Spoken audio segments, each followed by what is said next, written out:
Music presents.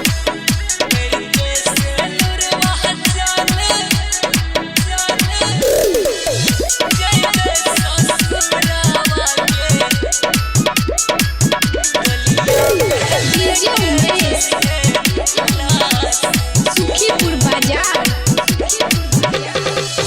बिना महाधाराई गेलो मटक करावा चल जब ही जान भोरे पियावा के घरवा बिना महाधाराई गेलो मटक करावा चल जब ही जान भोरे पियावा के घरवा छोड़ कहाँ अपना देवदास के तेरे सहनुर बाचाल जैसे ससुर हवा के डोलिया में लेने जइहे लाश के तेरे सहनुर बाचाल जैसे ससुर हवा के डोलिया में लेके जइहे लाश के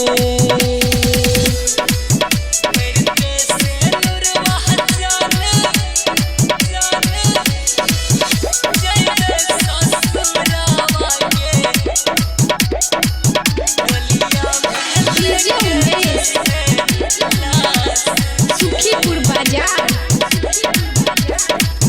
दिलवा में दर्द देले किनको नहीं ताया अकेले तोरी देले दिलवा हमार के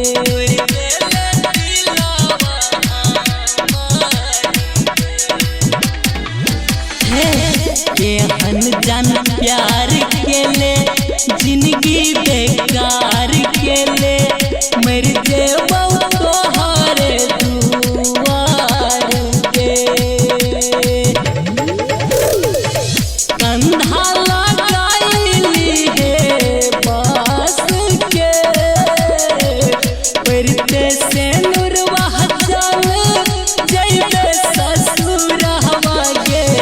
डोलिया में लेके जइहे लाश के डोलिया में लेके जइहे लाश के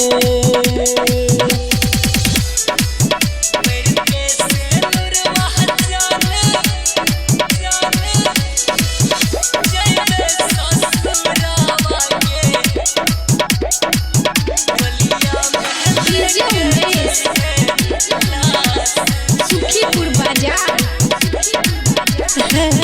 राइटर राम लाल के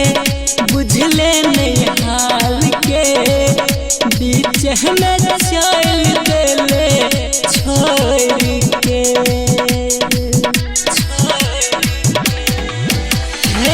सुनील झकास से प्यार के नहीं आ गई एक क्षण में ले तोड़ के उजाड़ जइबे बनवास के इह छौनी हरा चल जइबे ससुरवा ता डोलिया में लेके जइहे लाश के डोलिया में लेके